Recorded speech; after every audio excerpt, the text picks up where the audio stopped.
Texts 8 and 9. Om Namo Bhagavate Vasudevaya.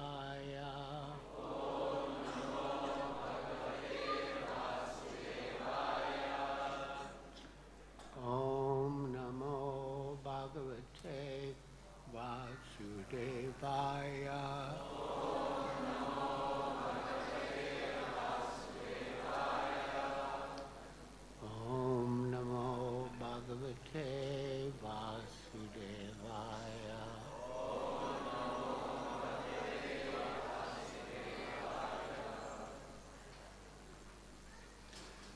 Āsāṁ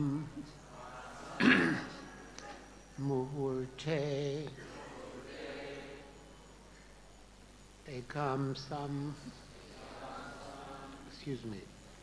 ekasmin nānā-āgāreṣu yoṣitām sa-vidhaṁ jagṛhe pāṇīn anurūpaḥ sva-māyayā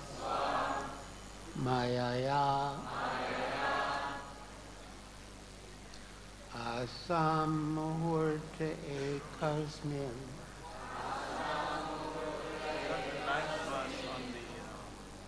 Oh, okay. They've got it.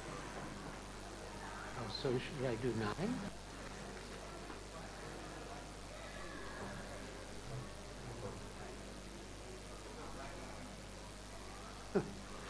All right. They have 9 on the board, so we'll do 9.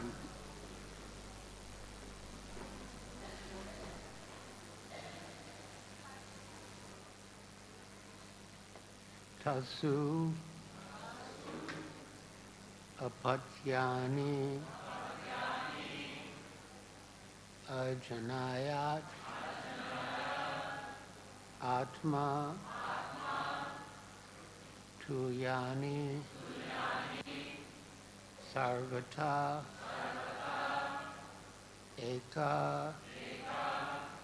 ekasyam dasa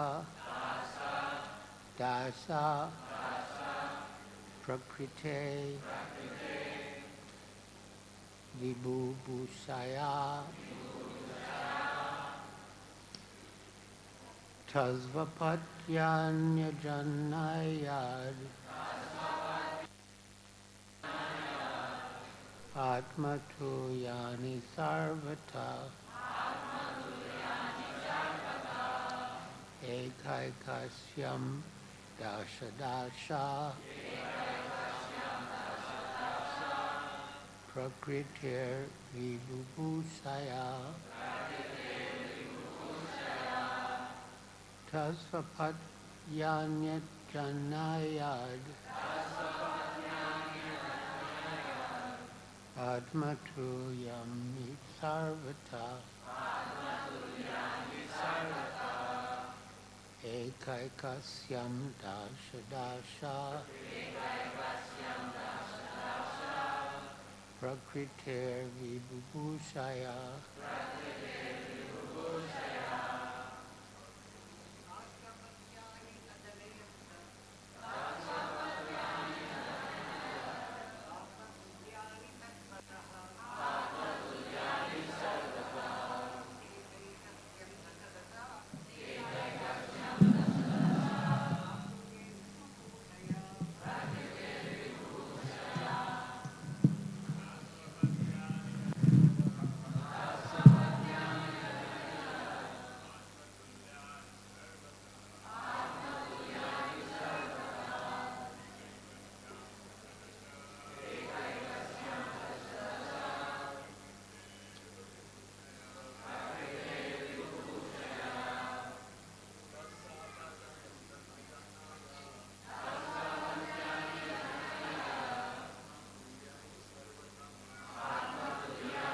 sarvata Dasyam dasa prakrite vibhushaya.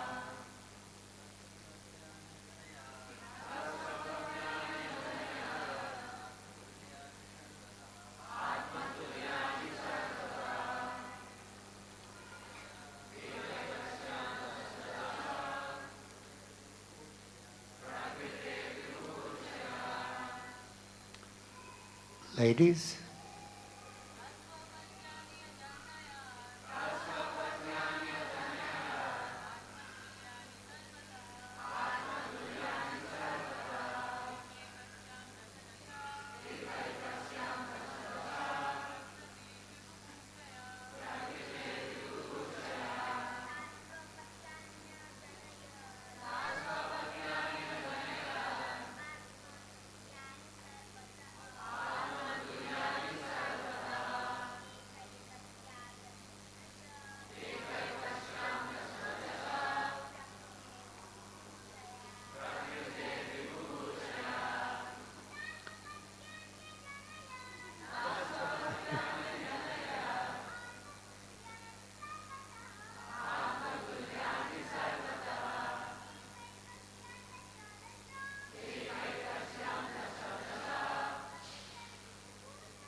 Tasu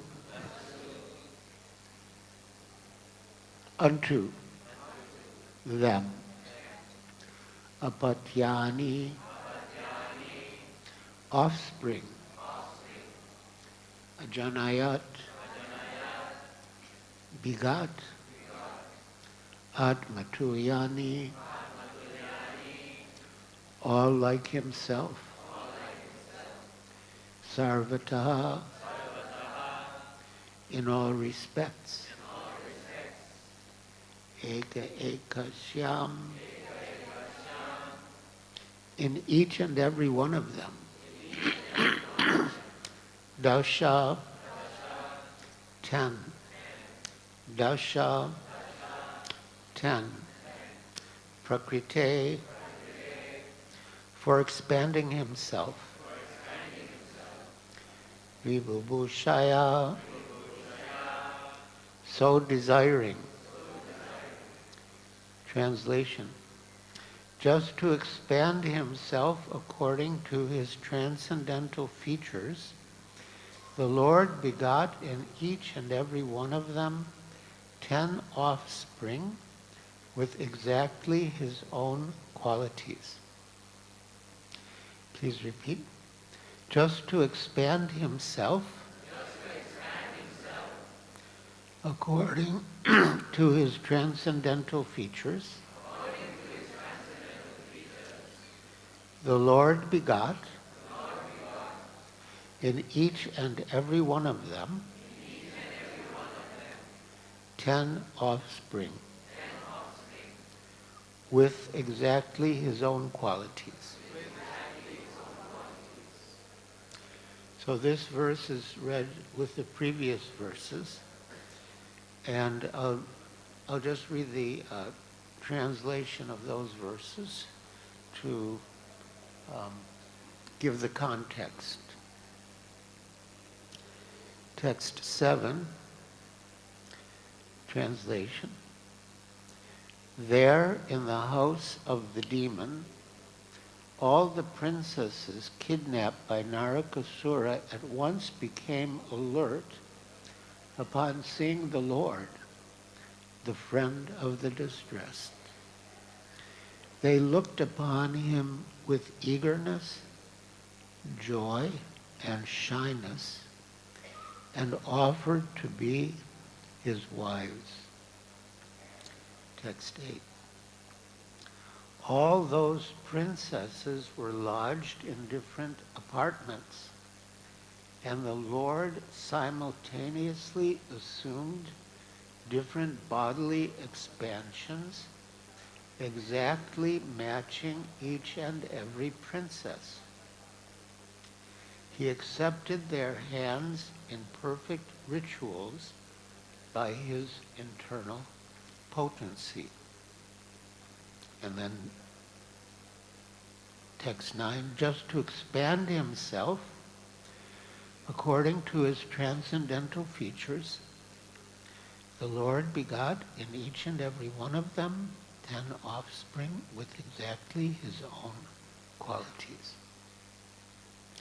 So this pastime is explained in detail in the 10th canto of Srimad Bhagavatam, and I'll read from there so you can get the real sense of what took place.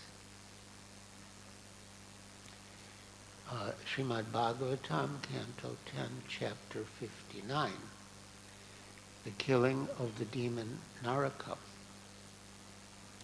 This chapter tells how Lord Krishna killed Naraka, the son of the earth goddess, and married the thousands of maidens the demon had kidnapped.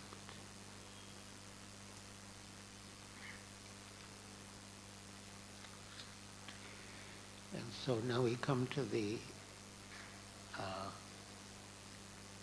point. Text 32. Shukadeva Goswami said, "Thus entreated by Goddess Bhumi in words of humble devotion, the Supreme Lord bestowed fearlessness upon her grandson and then entered Bhaumasura's palace, which was filled with all manner of riches." 33.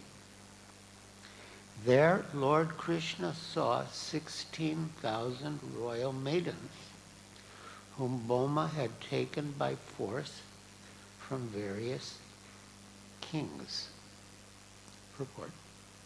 Srila Sridhar Swami provides evidence from the sage Parasara, as quoted in the Vishnu Purana, to the effect that there were actually 16,100 royal maidens imprisoned in Bhoma's palace. Quote, "Within the maidens' quarters, O wise one, the Lord of unequaled prowess found 16,100 princesses."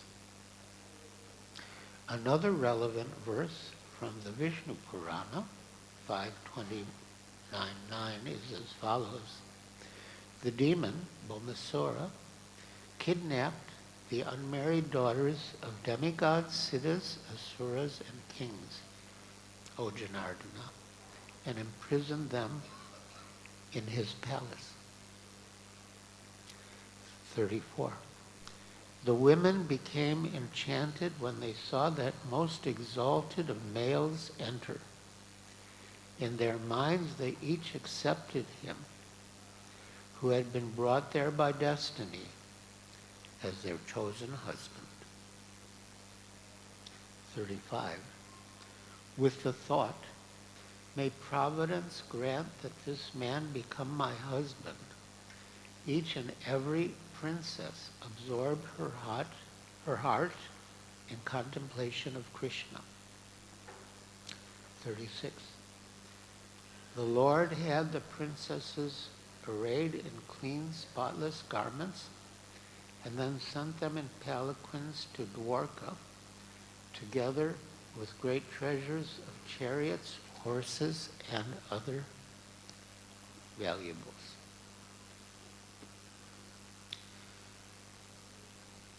So Srila Prabhupada had a disciple who asked him, does Krishna have only 16,100 wives? And Srila Prabhupada replied, you also want to become Krishna's wife? You can pray like that. So, yes, Krishna is wonderful and he can fulfill all desires. whatever desire we have for loving relationships in the material world can be fully satisfied by Krishna, the Supreme Personality of Godhead. And so we should endeavor by all means to revive our eternal relationship with Krishna. And the method by which we do so is bhakti yoga. In the Bhakti Rasamrita Sindhu, Srila Rupa Goswami enumerates 64 items of devotional service. And he says that out of the 64, 5 are most potent, and even a slight association with any one of the 5 can awaken dormant love for Krishna. What are the 5? Sadhu Sangha, Nama Kirtana, Bhagavat Shravana, Mathura Vasa, and Murti Shradanvita Sevana. Sadhu Sangha, in a general sense, means association with devotees. But Srila Rupa Goswami gives a very specific definition of sadhu sangha. Swajati ashaye snigde sadhu sangha swato vare. Swajatiya in a literal sense means in the same caste or community.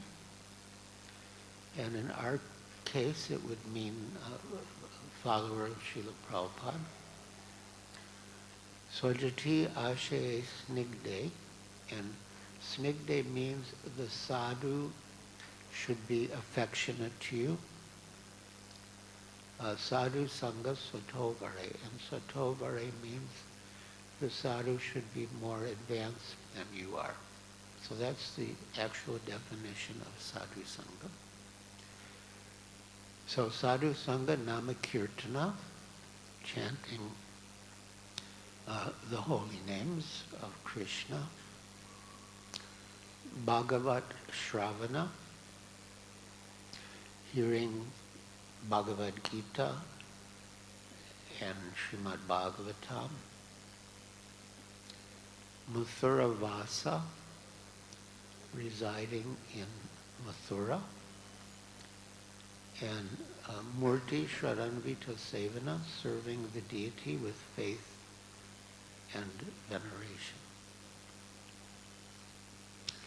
Once I was with His Holiness Gaur Govinda Swami Maharaj in Mauritius, and after a program we did together there, somehow I mentioned these 5 items, and when I came to Mathura Vasa,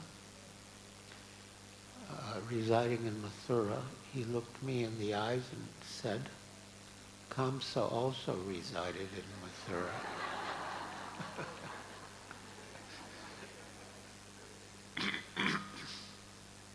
But otherwise, residing in Mathura in a devotional mood is very potent. And the same could apply to residing in Mayapur. These holy dhams are filled with spiritual potency, and by residing in them, our consciousness is elevated, and we can more easily and more quickly develop our loving relationship with Krishna. Srila Prabhupada worked hard first to get the land here, Actually, His Holiness Tamal Krishna Goswami Maharaj was instrumental in getting the land here, finally, and when he did, Srila Prabhupada was in Calcutta and he was very pleased to receive the news. And of course, Srila Prabhupada had a great vision for Mayapur, which included the Temple of Vedic Planetarium and a whole Vedic city. And we can see that Mayapur is developing along the lines that Srila Prabhupada wanted. But it's very important that when people come here, they receive the message of pure devotional service. Because people can come with different conceptions, different motives, but we want them to come to pure devotional service, which is defined by Srila Rupa Goswami.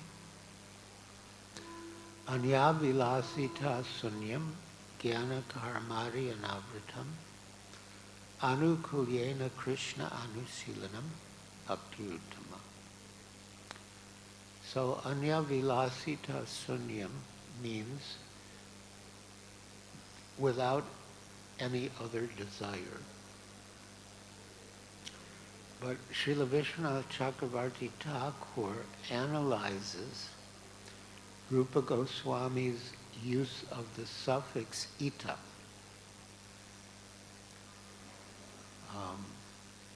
Otherwise, Rupa Goswami could have simply said Anya Vilas Sunyam, without any other desire.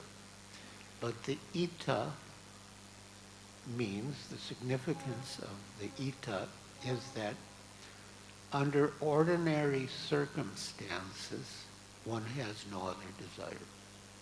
But Srila Vishwanath Chakravarti Thakur gives the example that if you're being attacked by someone with deadly weapons, you may pray for protection. Shri Shri Radha Madhava Astasaki Ki Jai. You may pray for protection. So ordinarily, we wouldn't pray for protection in the course of devotional service, but in some extraordinary circumstance we may.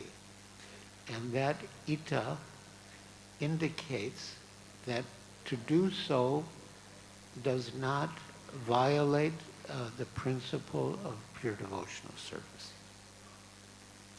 So anya vilasita sunyam jnana karmadi anavritam.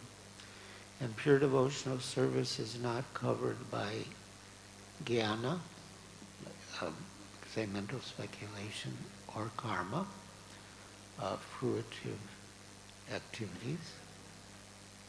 So anya vilasita sunyam jnana karmadi anavritam anukulyena. So anukul means favorable. So our attitude towards Krishna should be favorable, and our service should be favorable to Krishna's pleasure. In the early days of ISKCON in New York City, there was a real estate agent named Mr. Payne, who tried to cheat the devotees. And one day, Mr. Payne phoned Srila Prabhupada, and Srila Prabhupada said, "Oh, Mr. Payne, I was just thinking of you." So after the phone call, the devotees asked Srila Prabhupada, "Is that true, that you were thinking of Mr. Payne?" And Srila Prabhupada said, "Yes, just like Krishna was thinking of Kamsa."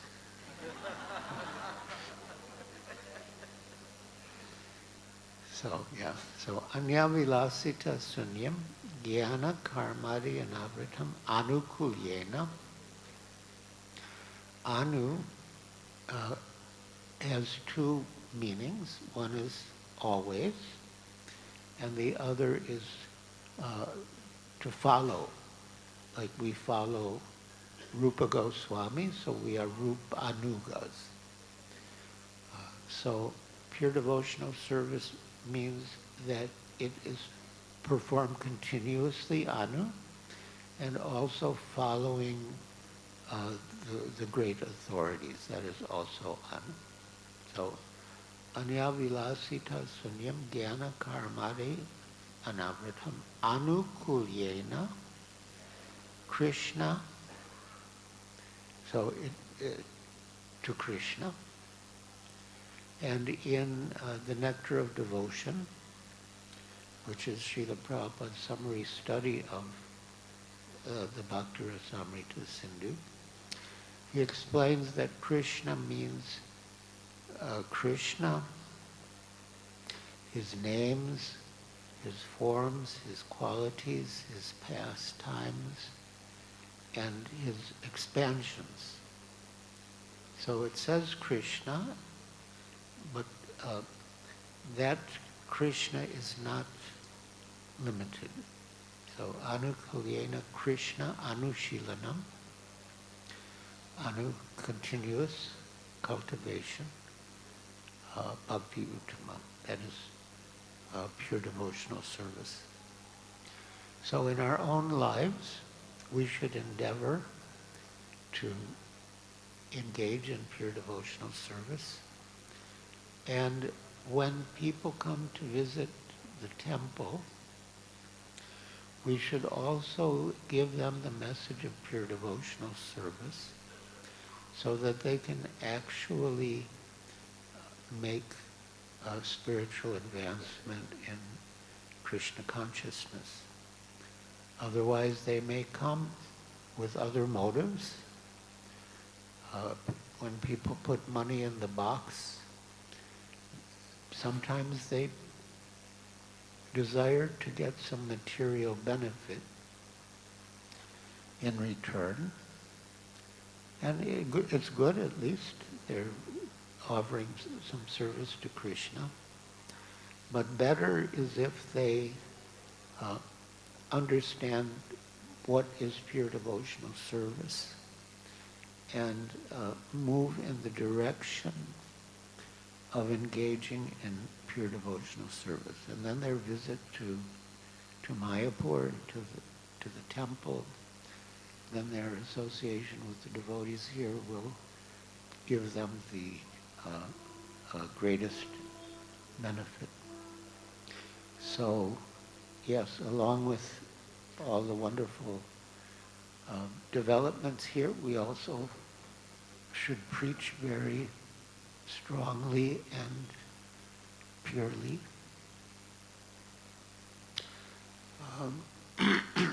Once I was preaching in Madras, and even friends and supporters were advising me, don't criticize others. Just say what you want in a positive way about your philosophy and your activities, but don't criticize others. And so many people were telling me the same thing. I thought maybe I was doing something wrong, maybe I should change. So I had an appointment with an industrialist. He had a big compound, and in his compound he had his office, his factory, and his home. So I was determined to avoid criticizing and to avoid entering into any controversy. So I presented our philosophy. I showed him the books. Srila Prabhupada said, if you just put the books on a man's table, he'll be attracted by the books and he'll become a life member. So I put out the books. And then he said, what about Shankaracharya? You haven't said anything about Shankaracharya. So I said, yes, he's also one of the great acharyas of India. Well, what about him? You haven't said anything about him. So eventually it all came out. We didn't have Chaitanya Charitamrita, but we had the teachings of Lord Chaitanya, and I explained that Shankaracharya was actually an incarnation of Lord Shiva who came to mislead people with the Mayavad philosophy, and I came out with the whole story. And I figured, that would be the end of it. So I put the books back in my briefcase, and I took back the life membership form, and I thought, well, that's the end of it. Then the man said, I want you to come and see my temple room. So I thought, he's going to have a Shiva Linga, and if I don't offer obeisances, he's going to feel offended. So I looked at him, do I really have to? And he looked at me, yes, you do. So I went into his house, and his temple room was quite big for a home temple, with white marble. And on the platform where the deities stood, I saw Radha and Krishna. And I was so happy to see them because in Madras, almost all the Vaishnava temples were Vishnu. And then there was the one Parthasarathi by the beach, but that was Krishna alone. So I looked at him like, what's going on? And he said, me and my entire family for many generations have been devotees of Krishna. And I was just testing you. And you did not compromise. So I'm very pleased, and I will be happy to become your life member. So then we went back to his office and filled out the form, gave the check, and became a life member. So I thought, well, maybe what I was doing wasn't wrong, but I wasn't completely sure. But when I got back to the place where I was staying, there was a letter from Srila Prabhupada, and these words practically jumped off the page. And he wrote me,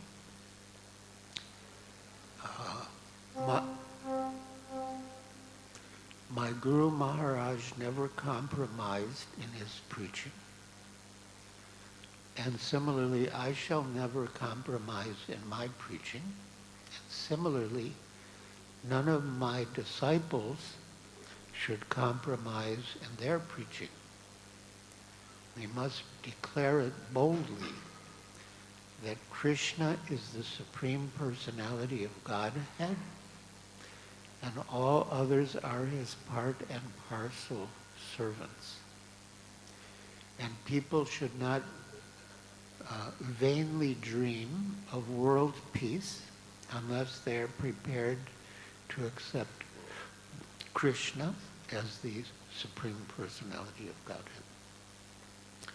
So I got my answer from Srila Prabhupada, and that's been my motto. It should be the motto of all followers of Srila Prabhupada, that we don't compromise in our preaching, but we state boldly that Krishna is the Supreme Personality of Godhead, and all others are his part and parcel servants.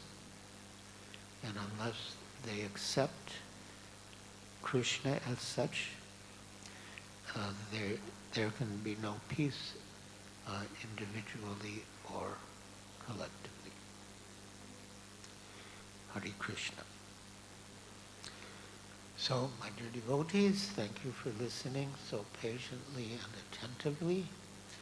And now, if any of you have any questions or comments, you can raise your hand. Yes, there's a couple of hands.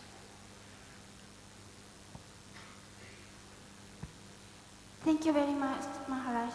Very beautiful. To hear from you, I can feel Srila Prabhupada's presence from your words. Thank you. Wonderful, beautiful. I feel, as you know, Kali Yuga is progressing very quick, even in our holy Dham. And how can we be strong in our preaching? By example. For example, I feel we should give only prasadam to our visitors.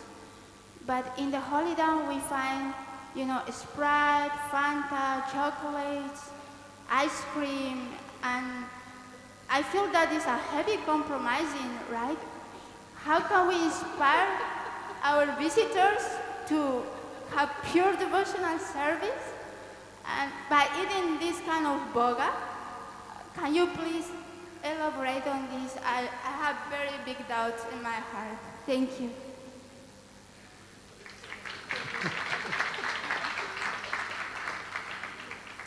Well, I appreciate your concern, and I think of Srila Prabhupada's Guru Maharaj, Srila Bhaktisiddhanta Saraswati Thakur, when some Britishers were coming to Mayapur.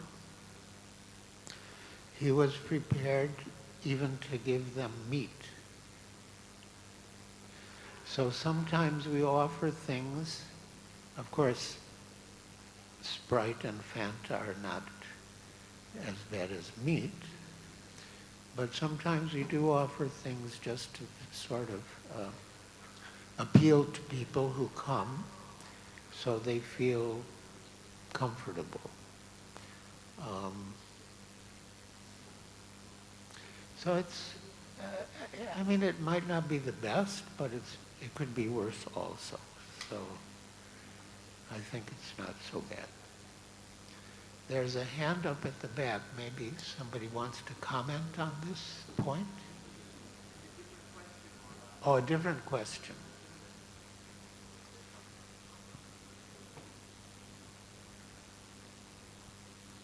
Hare Krishna. Thank you, Maharaj. You spoke about pure devotional service. Oftentimes, we see new devotees.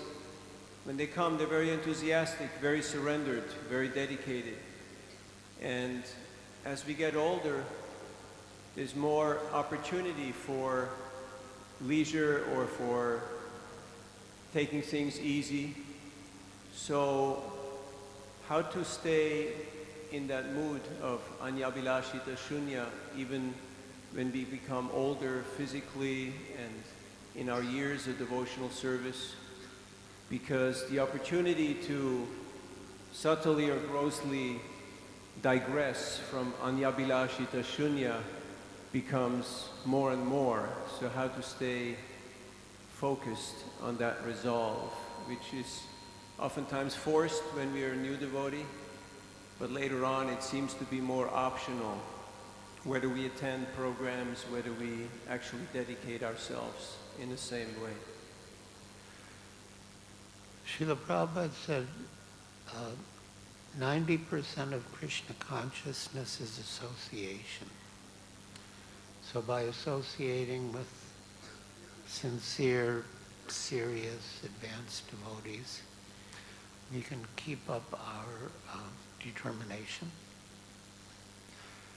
and yeah, I think that's the best encouragement to persevere in pure devotional service is the association of pure devotees by Rupa Goswami's definition. So, thank you. Good question. Hare Krishna Maharaj, quoting Maharaj from Puranas, it is understood that human beings will be directed to either hell or heaven basing on their characters on the earth. In hell suffer with so many severe punishments as per the Garuda Purana. If it is real, the punishment for human whom soul or body, because once a man dies means the body will be cremated or buried here only. Only the Atma only left over. So if the Atma goes to the hell, says, Nainam Sindanti Sasrani, Nainam Dahati Pavaka, then that's the punishment to the witch. Whom the punishment will be awarded, Maharaj? Did you catch that? Somehow it's hard to understand. You got it? Okay. I think Prabhu is saying that when one dies, so the material body is cremated, but the soul is still existing.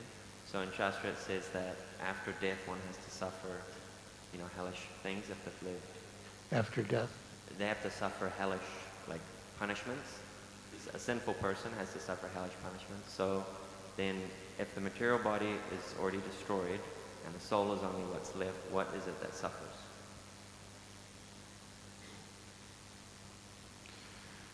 Well, the soul leaves the body, but it gets another body, unless it's liberated, but the soul will get another body, and in the next body the soul will suffer the punishment that's due to him for his sinful activities. So, I'm going to have to take a break for about 5 minutes. I'll come right back. So in the meantime, yeah, you can chant Hare Krishna, and I'll be back in a few minutes.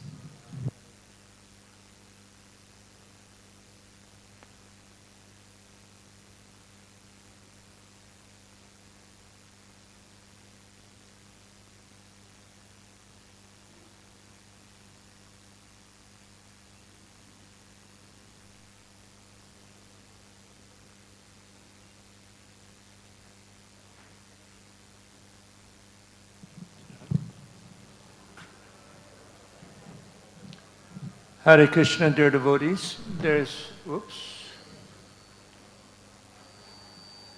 some amazing books that Giriraj Swami's written, and as we know from his class, there will be a lot of very powerful realizations that Srila Prabhupada has imparted to him. This book is very powerful for me because there's the story of my Sankirtan partner for 18 years departure, and it's just filled with miracles. We've all got to face this at some point. Don't think it's not going to happen to you. One thing that Prabhupada said. This book, let's see, the Dancing White Elephants. This is one I haven't read yet, so we're the dancing white elephants here.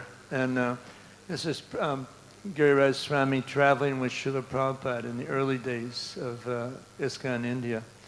And I'll build you a temple. Just amazing what took place, the miracles. and how this Krishna killed this big demon, Mr. Nair. You know, and Prabhupada was so glad to see him go, because he was trying to steal all the property, all this nonsense he was doing. And so these books are available. Mataji is taking some taka for them, and but you'll be amazed. You'll just feel so much ecstasy participating in these, by reading these pastimes. So this is also a very, very powerful book. So just check it out. You know, it's just so much of Prabhupada's mercy flowing, and you'll be amazed by it. So this one I'm getting. I've got all the other ones, and many moons. This is reflection on departed Vaishnavas. There's Bhakti Tirtha Swami, Sridhar Swami, Gaur Govinda Swami, Tamal Krishna Maharaj. These are the ones I had a lot of association with over the years.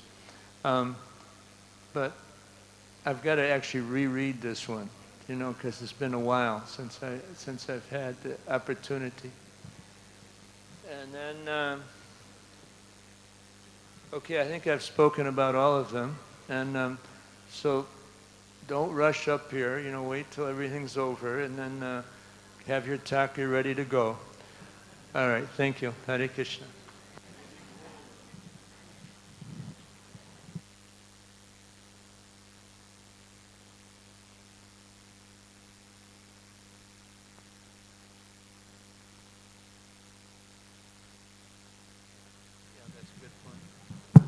One other point is that Maharaj will sign any books that devotees would like to have. That's a special blessing.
Hare Krishna,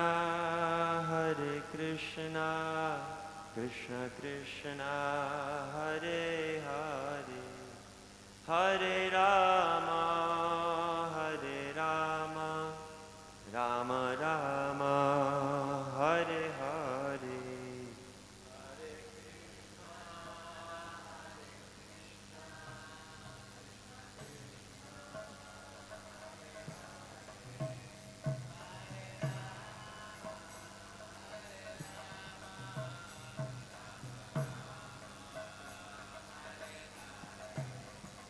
Hare Krishna, Krishna Krishna, Hare Hare, Hare Rama, Rama Rama, Hare Hare, Hare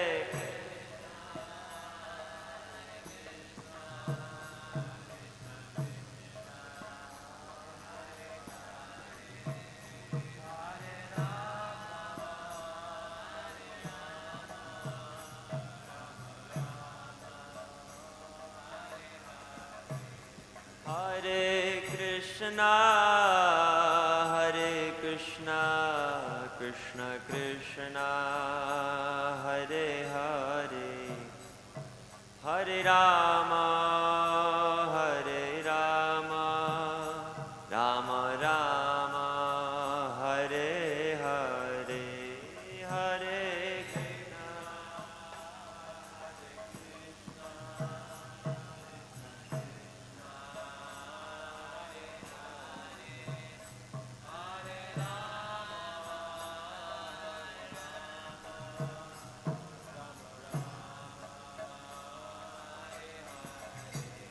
Hare Krishna. Hare Krishna, Krishna Krishna, Hare Hare, Hare Rama,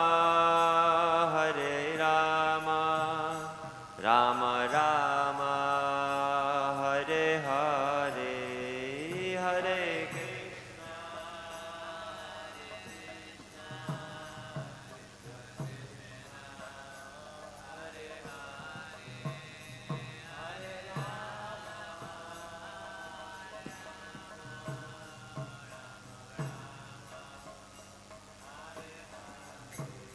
Hare Krishna. Hare Krishna, Krishna Krishna, Hare Hare, Hare Rama, Rama Rama, Hare Hare.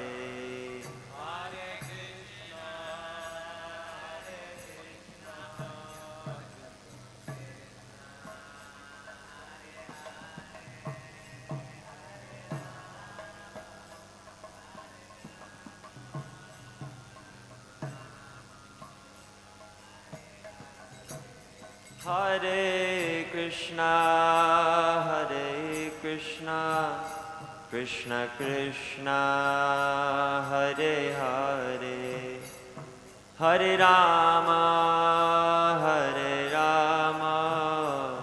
Rama Rama, Hare Hare, Hare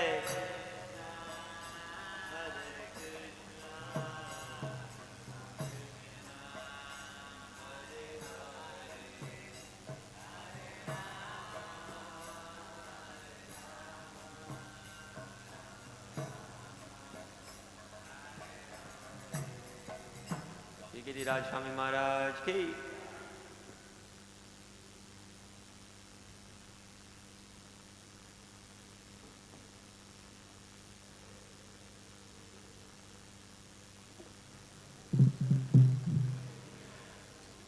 Are there any more questions or comments? Yes? You need to pass the microphone.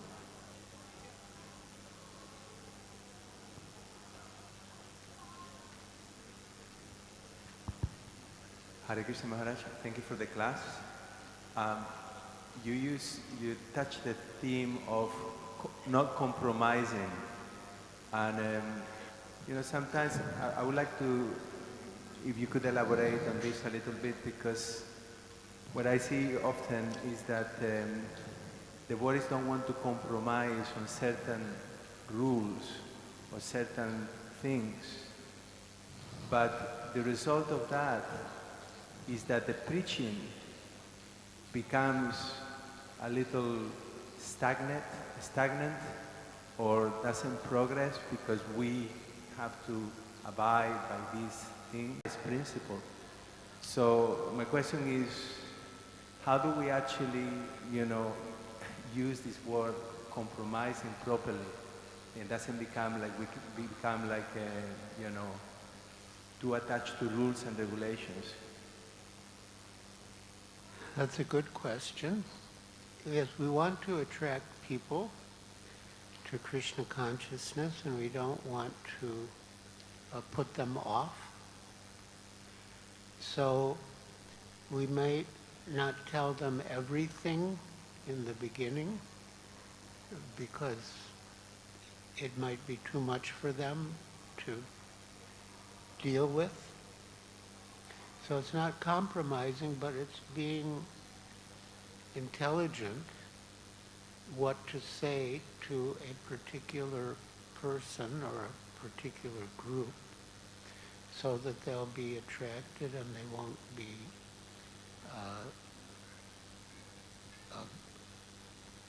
driven away.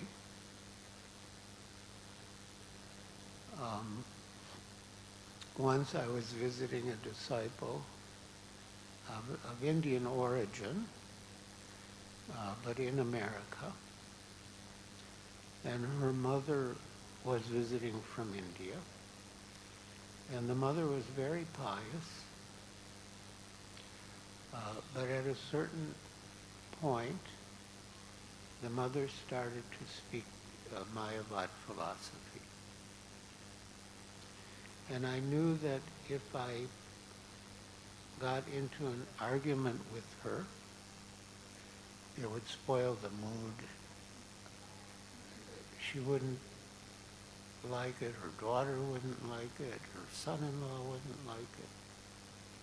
But at the same time, I couldn't just let it go. So I thought, let me give her Srila Prabhupada's book. That way, I don't have to call her a fool and rascal. Srila Prabhupada will call her a fool and rascal. So sometimes that's a better approach, speak in a way that pleases people and attracts them, and then give them Srila Prabhupada's book so they get the full message. Yes, there's two over here. Hare Krishna Maharaj, thank you for your association. On your previous program, you mentioned that you went back to Mumbai, to Bombay, to continue your service with life members. And my question is, what does it mean actually to take care about such people in the long term? Thank you. Yes, well, the first point with the life members is that we promise them certain things. Srila Prabhupada's books, a lifetime subscription to Back to Godhead magazine, and a free stay for 3 days in our temples and guest houses. So we should keep our promises. As I mentioned, if we keep our promises, then our life members themselves will make other life members. But if we don't keep our promises, then even if we try to make someone a life member, he might not agree because he's heard that we don't keep our promises. So, yeah, I would visit them, I would give them prasad. Srila Prabhupada actually said that making someone a life member is next best to making someone a devotee. So, yeah, in all our relationships, we should be very genuine and care for the person, care about the person with whom we're dealing. And they'll sense that genuine care and they'll respond favorably.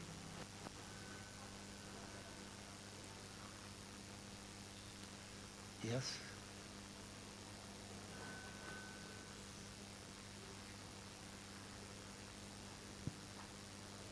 Hare Krishna Maharaj. Maharaj, here in the verse translation 338, here it is said that Krishna, he assumed different bodily expansions exactly matching each and every princesses. He's matching. So this I didn't understand, Maharaj. Like, how is Krishna matching the preference of someone? Isn't it the other way around? We should match Krishna's preference, and Krishna is perfect. So how is it that the Krishna is absolute? He's perfect. No, why should he match with someone's preference, or like? Well, that was Krishna's mercy, that he expanded himself in such a way as to please all the princesses. That's his kindness. But yes, from our side, we should try to match our mood with Krishna's mood. That's very true. Okay. Hare Krishna Maharaj, sorry for my bad thing, but I want, thank you so much for sharing and your experiences, how to not compromise in our preaching. And you shared about the practice of pure devotional service. So I wanted to, I have this doubt actually, if you please help me, that sometimes in this definition it is there that we should not have any desire. But when we approach Lord, when we approach deities, when we ask, oh no, please, you should not desire anything. And then, but it is there, so it is said now that we should, bhakti should not be external something. So this verse is a practice or a state, this should be practice or it is a state of pure devotees. I want something for my in a practicing stage. If you can guide me, Maharaj. Well, you have other desires. And do you want to fulfill them through devotional service? Or you just have them and you want to fulfill them? But I have desires, Maharaj, but I am not able to get rid out of it. It's like that. Well, then tolerate. Yeah, you have desires, then tolerate.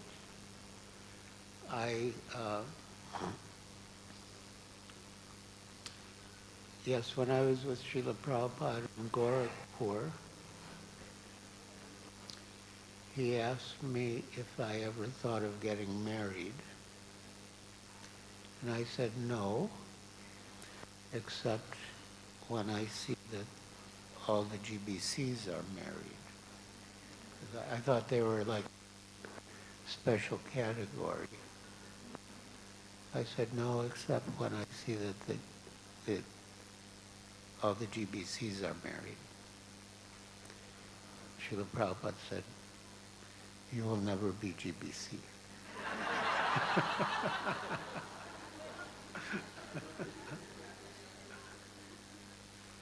And then he said that the demands of the body, of sex desire and others as well, are like an itch.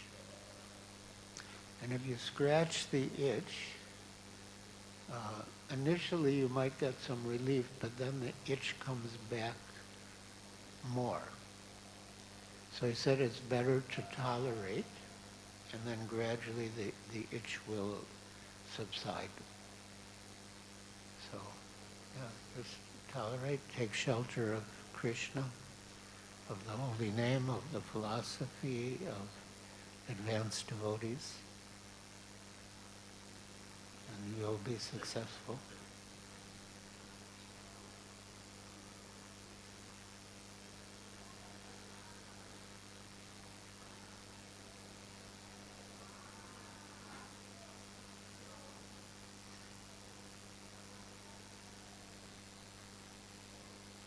Oh yeah, and then Prabhupada said, so you remain brahmachari, and after some time I'll give you sannyas. So that was gave, in a short period of time, he gave me a lot of instructions that determined my future course in Krishna consciousness.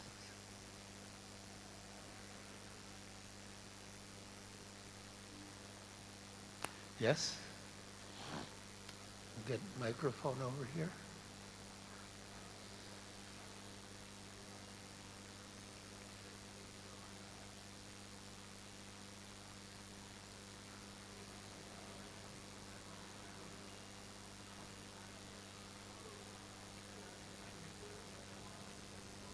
Hare Krishna Maharaj, Dandavat Pranam. Speaking on not compromising, I have heard, some devotees strongly speaking that only Krishna is the Supreme Personality of Godhead and we should not compromise. Not talking about Mayavad philosophy, but even other expansions of Krishna. When you you have to make it clear that only Krishna is the Supreme Personality of Godhead and everyone else is subordinate to Krishna. And on the other side, we understand that it is Krishna himself in different forms. Yes. So what should be our stand? Is that also correct when someone strongly preaches that no, you cannot compromise, you should establish only Krishna as the Supreme Personality of Godhead? Is that also right? What should be our stand? Oh, any expansion of Krishna is Krishna, and some devotees may be inclined to worship Lord Ram, the Lord Nishingadev,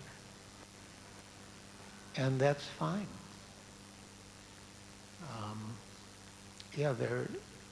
Lord Chaitanya had some devotees who were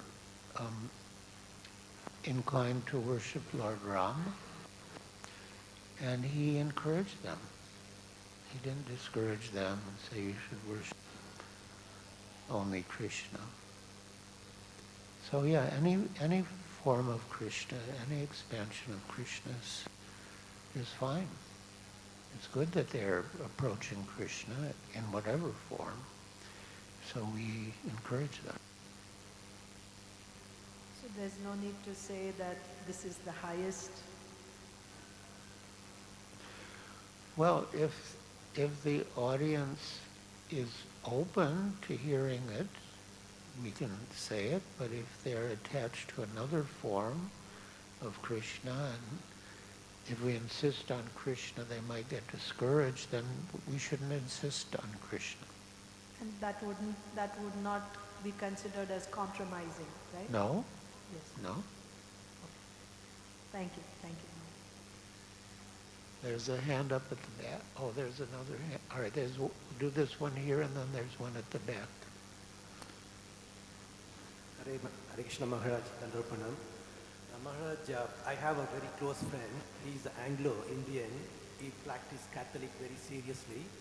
And because I always feel that he's missing something, our philosophy and what we enjoy in Krishna consciousness, but they don't believe that incarnations. So how do we make them understand that, there is incarnations, whatever we do, the actions, got karma, everything. But anyway, he understood a little bit. But my question is, and his father, when he was saying rosaries, because I go with him church, and I used to do that before, and when he was saying rosary, he puts head off and got heart attack and he left the body.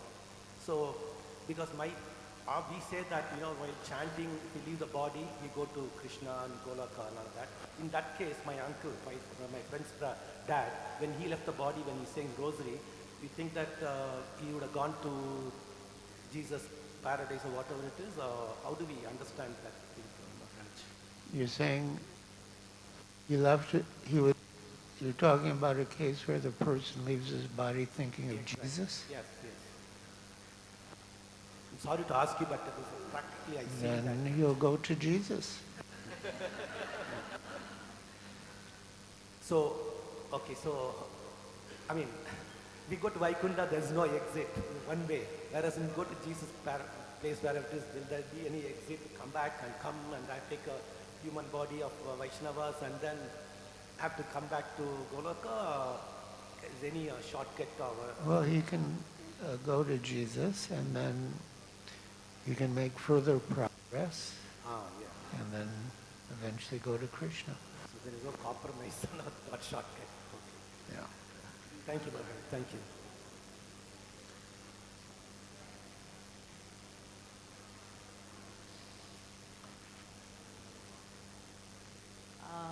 Hi Krishna Maharaj, thank you for the wonderful Bhagavatam class. The question is, when we do preaching online, like mass preaching, so if I'm doing one-to-one preaching, I know what to say to the person, like how much information should I be giving to that person.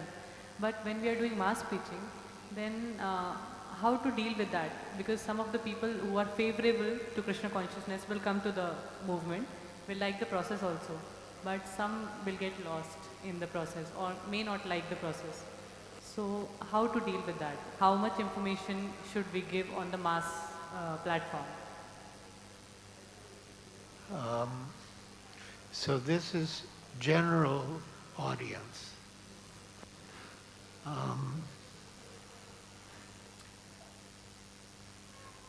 Well, give enough. Maybe not too much, and you can, I suppose you could ask people who are more interested to contact you personally, and then depending on their receptivity and eligibility, you can give them more information and take them as far as they can go. Nice, good. So way at the back there. Thank you, Maharaj, for your class. I perhaps missed some of it, so please forgive me for that. But when you say that we should not compromise on the philosophy or the principles, that point is well taken. But if we are accused of being fanatical... If what? If we are accused of being fanatical... Oh, accused of being fanatical. Then how do we explain that we are simply sticking to the words of Srila Prabhupada and not being fanatical?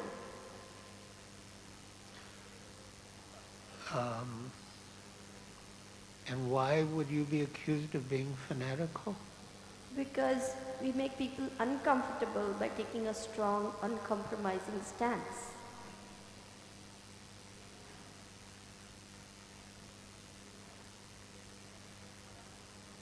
Taking a strong, uncompromising stance on what point? On the point of Srila Prabhupada's instructions.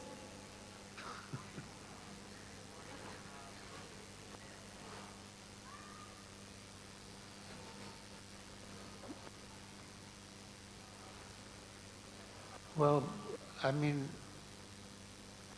we're not fanatical. I mean, we're flexible, but we don't compromise on certain principles. And if people don't like some of the principles, we can't help that. But we can't compromise on the basic principles.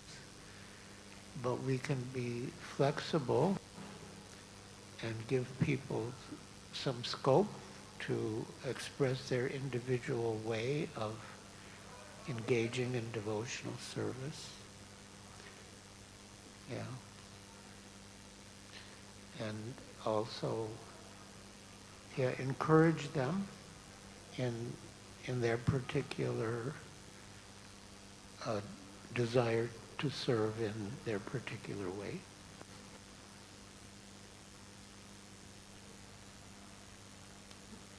Does that address your concern? Yeah, to some extent. Thank you for that. Could you go on to please explain the difference between a principle and a detail?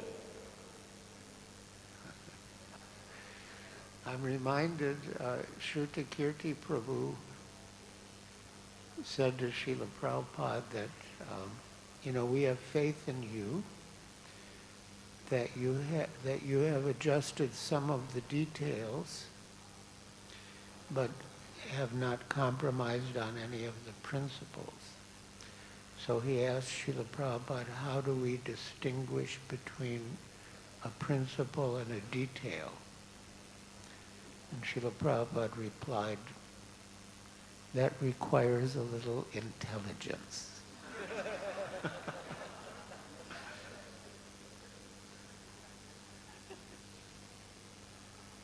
Thank you very much.